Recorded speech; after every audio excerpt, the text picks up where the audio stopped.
Andrea Heng here with another episode of the Money Talks podcast. This episode is brought to you by Prudential Singapore. Now, you've probably heard of the 5 C's, right? Cash, car, condo, country club membership, and credit card. And for a long time, that was the checklist for the Singaporean dream.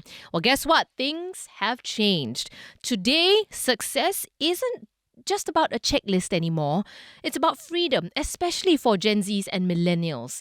The freedom to pursue a passion, to take a career break, to build a life that isn't just about the 9-to-5 grind.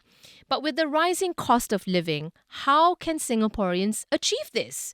Is it possible? How can we say yes to a life that we want without saying no to financial security? Well, today we are going to map out the financial blueprint for that new Singaporean dream. And to help me with that is Jocelyn Kau, Senior Wealth Director at Prudential Financial Advisers Singapore. Hello and welcome, Jocelyn. Hello, Andrea. Hi. Happy to be here. Yeah. So, Jocelyn, I'm glad you're sitting here really cozy with us today because this is quite central to so many Singaporeans nowadays, especially those in our age group, right? And I want to start with this poll that Prudential did back in 2023.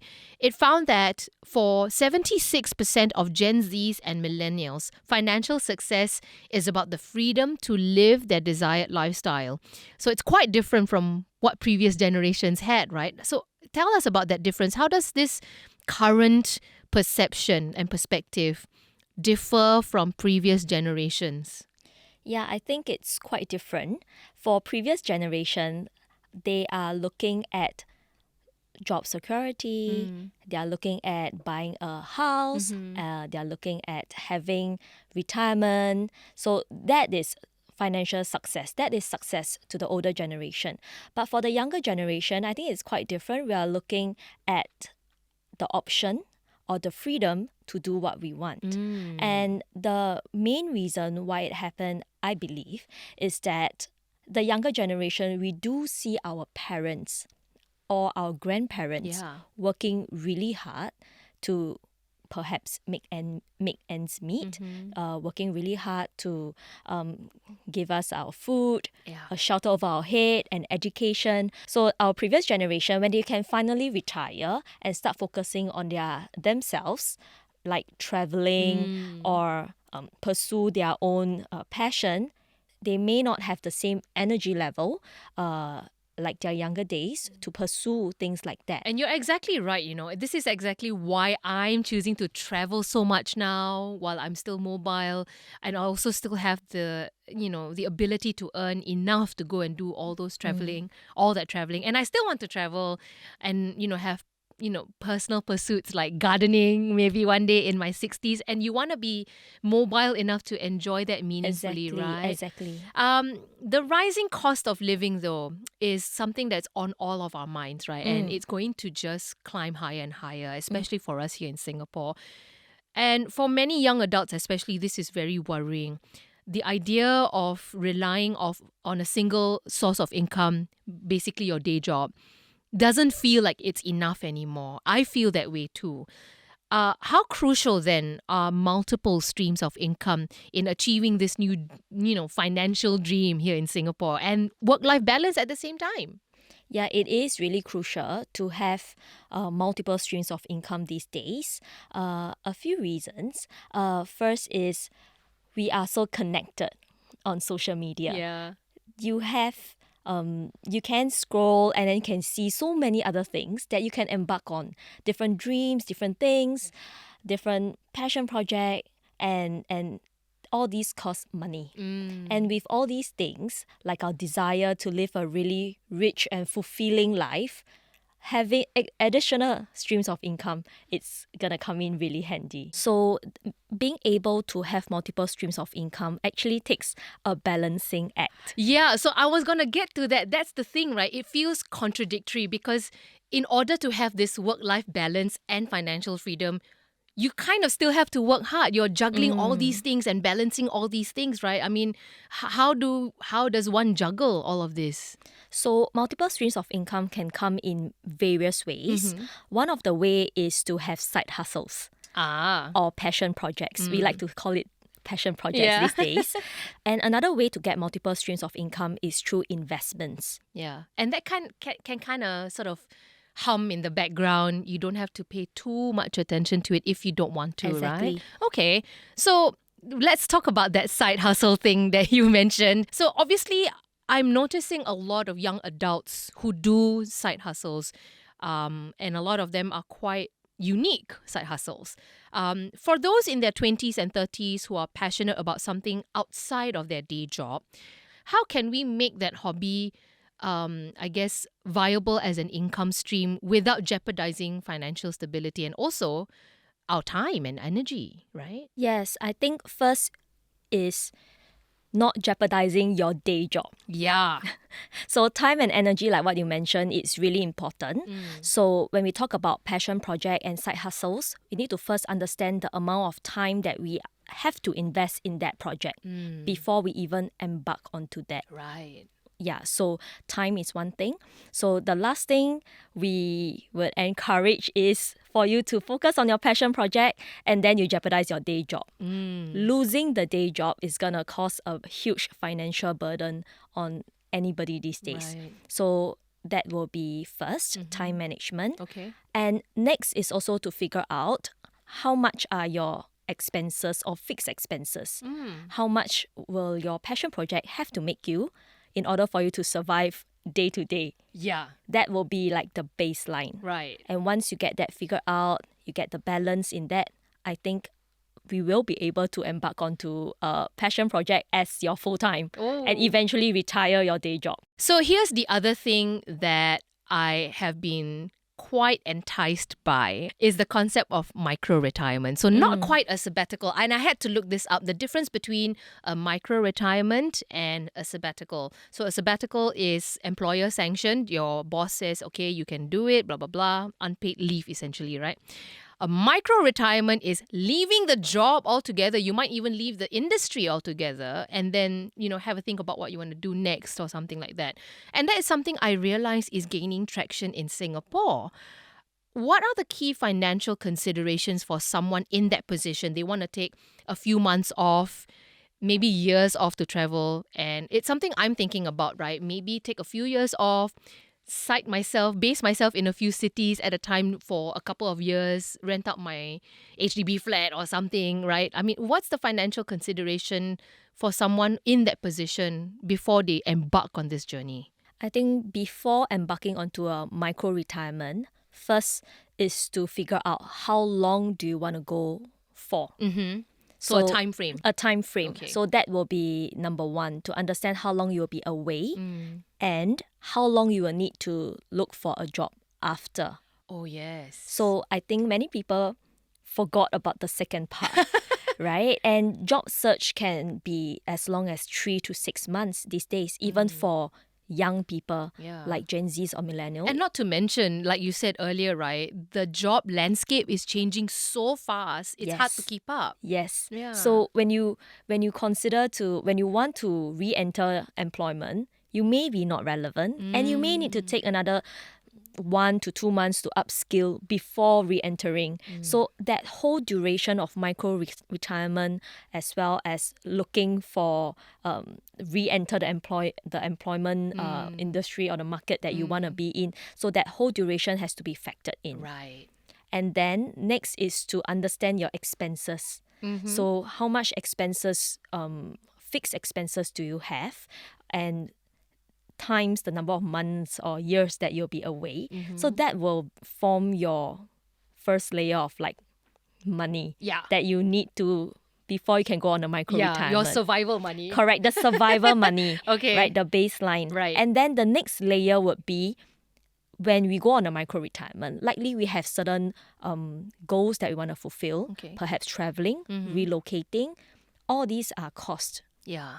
If it's relocating, how much is it going to cost to stay there? Accommodation.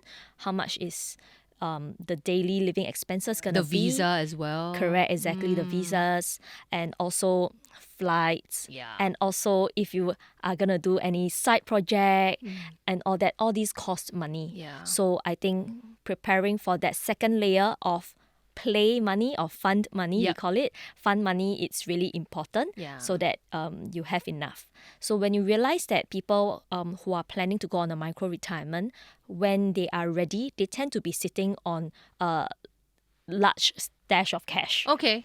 This should be that way Right. because it's a properly well-planned micro-retirement. Yeah, that's the sense that I'm getting from your answer here. It's that planning every single step. You can't just, pack up and go. You It's should not. Yeah. That's not a responsible adult. Have you encountered clients or people in your circuit of friends who have done that? They just think, oh, I'm just gonna pack up and go.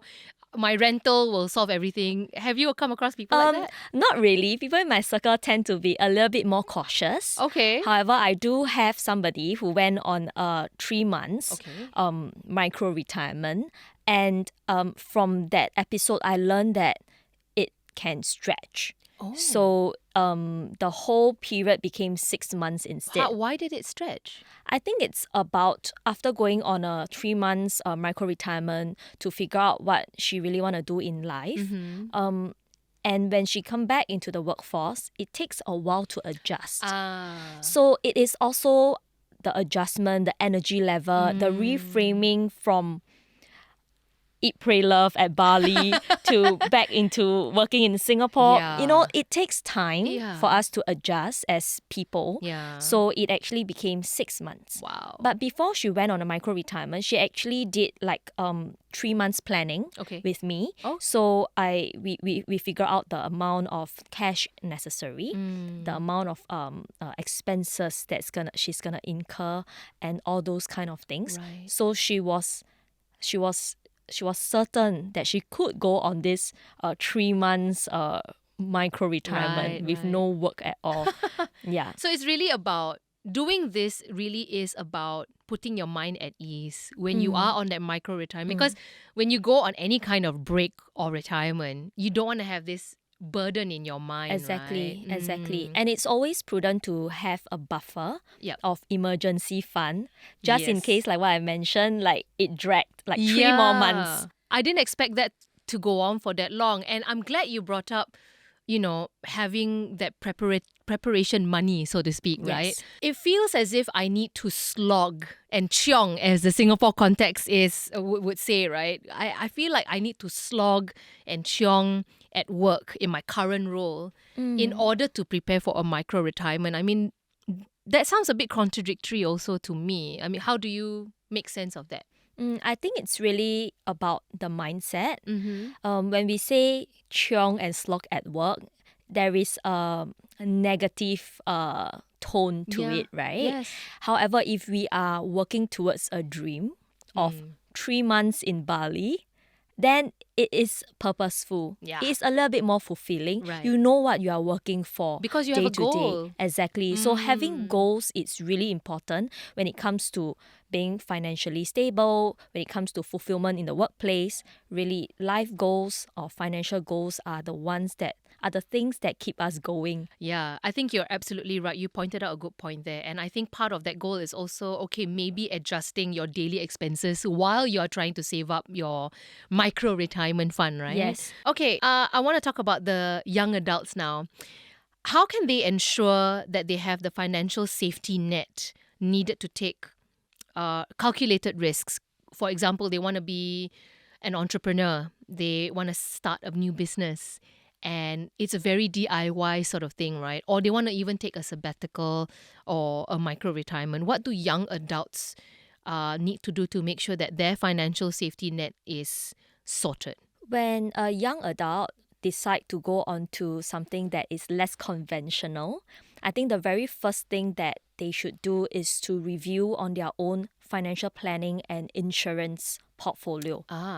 Because unconventional careers don't have company insurance. That's right. More often than not. And many of us rely on company insurance to give us coverage for healthcare, for critical illness, things like that. Yeah. So if somebody wants to go out of their a conventional employment into being self-employed or going on a sabbatical leave or a micro-retirement, this should be primarily the first thing that they should review on. And after figuring that part out, to make sure that they have their own insurance to take care of unexpected expenses, next is they have to have emergency fund. So I cannot stress this enough. Having an emergency fund is really important because the last thing you want is to be derailed off your financial goals and coming back into the workforce because you have no choice. Yeah. And then you drag your feet going to work, right? Yes. And passion projects or like side hustles are half done. Oh, yes. And that will cause a lot of stress onto anybody. Yeah. And the sense of fulfillment will be like dwindling. And that's not a good way to live.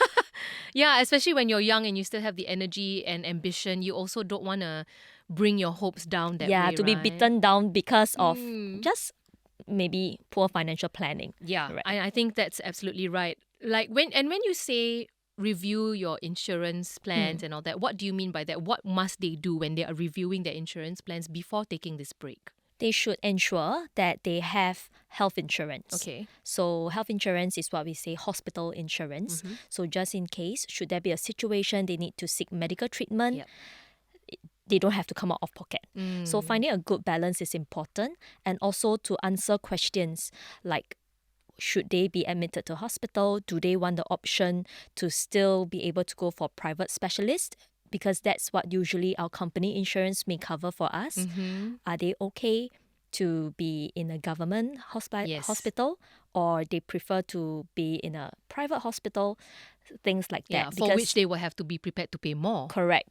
So that will form into like the first layer of budgeting. Okay. And also, it's quite common that in a workplace there are insurance that cover for injuries. Yes, personal accident. Correct. Personal accident, food poisoning, infectious diseases, H1N1. Basically things you go to the GP for, right? Correct. And once you leave the workplace, it is important for them to check if their company insurance is portable or not.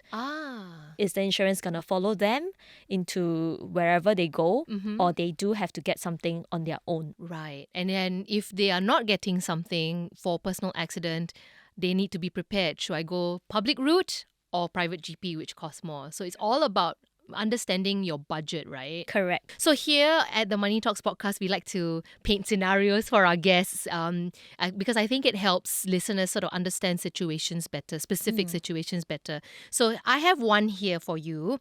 Let's say a 25-year-old has just started his or her career, dreaming of achieving financial flexibility, don't we all?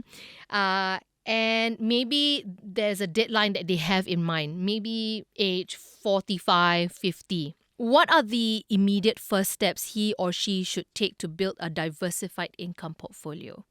The immediate first step is to understand income and expenses first, to understand how much income he or she is bringing in, and then to understand the expenses that he or she has. So it is important to follow some sort of a rule of thumb, or to do budgeting. So for a young adult, I think we always call it, now you have adult money. Yes. Right?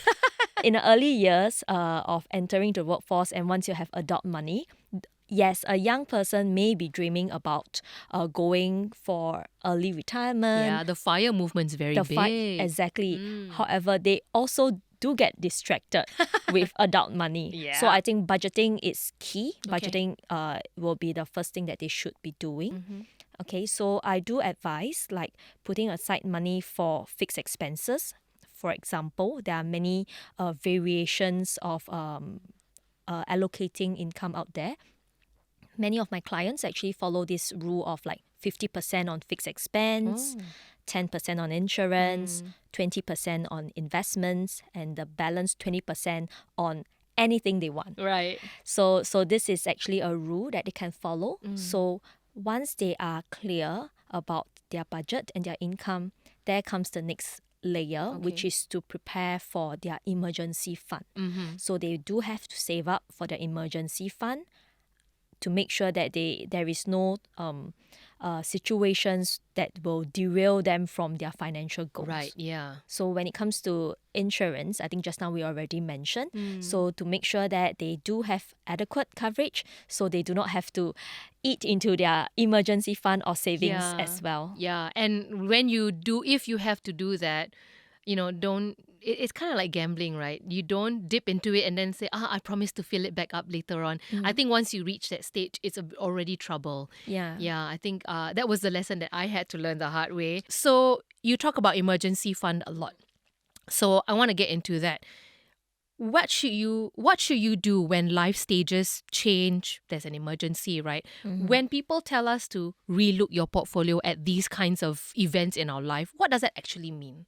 Okay, when we say relook into the portfolio, definitely a sound financial portfolio has like two major components.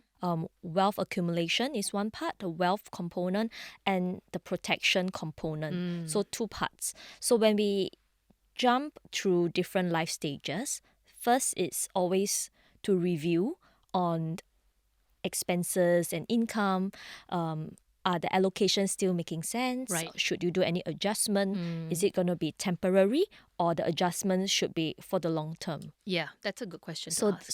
so that is one part. And then in a different life stage, there could be different liabilities or financial responsibilities. So for example, if somebody were to enter into a life stage whereby they have family, they take up new loans, children, or their parents are old, Yep. or parents fall sick. So these are all like a major shift in life stages. Yeah. So at that time, you have more responsibilities. Yeah. And when you do have more financial responsibilities, you need to review on your insurance to consider if you should change a plan type, increase your coverage, Yeah. reduce your cost of insurance. So that will be something that someone has to look into. And when it comes to wealth accumulation, definitely looking into how much they are putting aside. Is it enough to meet their long-term goals? Yep. At the same time, balance what they are experiencing right now in a shift of life stage. Yeah. So it is quite important to have a portfolio that are flexible in a sense, flexible so that they can activate certain options in their portfolio to assist them, for example, some income generating portion to help them with this shift in life stage. Right. Yeah, I think the key word here that you mentioned is flexibility. And I think it's applicable to both the insurance plans and the wealth accumulation. Ultimately, it's life. We have to be flexible with life, right? So I Yes. think it applies to how we review our financial plans as well. So some practical tips, if you can give us, on budgeting and tracking income from multiple sources. It's already enough to juggle multiple income streams, but how do we make sure that we are tracking them and making sure that they are on track? So these income streams are on track, whether it's our investments, whether it's our side hustles, and how do we make sure we're tracking them the right way such that they are contributing to our long-term goals? I think the easiest way, or the way that I prefer, will definitely be come up with an Excel. If you are savvy in Excel, then you can do it yourself. Okay. Otherwise, definitely speak with a financial advisor or a financial planner. Because they're the Excel experts. Yes, so they can give you some pointers and tips on how you can streamline Okay. your income and expense. Right. So tracking using an Excel is important because if you do have multiple streams of income, they may come in at a different parts of the year. Yeah, that's right. For example, it could be quarterly, it could be monthly, extra bonuses once a year, Yeah. something like that. Yeah. So tracking it in an Excel will be a good way for you to track back, to understand if that income source is serving you or not. Yeah. Another way, if you don't want to do Excel, another way that I find it quite nifty is to create different bank accounts. Oh, yes. Yes. So, for example, your income coming from your side hustle should be funding different passion project, Right. for example. Mm-hmm. So if you do have income coming from a side hustle for a passion project, that income should be parked in that bank account. Right. So when you do want to revisit your passion project, should we invest more? Should we buy more things, or should we invest on this new machine? Yeah. Or marketing, something like that, you can always look into the accounts of that That's right. side hustle. And for example, if you are relying on your income stream or investment income stream, for example, your car, Yeah. and then that income should enter into a different account. Right. So you will know if you do need to upgrade your car, Yeah. should I change my rims? Should I do a new paint job? So it's really just organizing Exactly. your expenses according to the income source. streams. Correct. So that okay. is another way Right. to do it. And your main source of income should pay for fixed expenses and things that are adulting things, Yeah. right? Your loans, your fixed Yeah, expenses, your mortgages. and day-to-day expenses and financial obligations like our family members and things And you like don't that. have to use different banks for this if you prefer to stay with the same bank. You can actually label them Correct. different names. Like you don't have to memorize the account number. Yes. You can actually just rename it, and it's cleaner in your mind also, Yes. right? Yes. Okay. What's one thing that you want us to keep in mind when it comes to building a financial future that allows us to say, yes, this is my passion and I can achieve my Singapore dream? One piece of advice is definitely to plan for it. So success is different for everyone. So planning your version of Singaporean dream, like how is it gonna look like?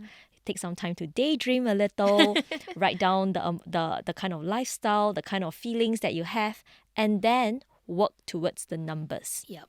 So it's gonna be a balance, not just a dream, but a dream that we can live. Yeah. Right? So that will be the first thing to write down.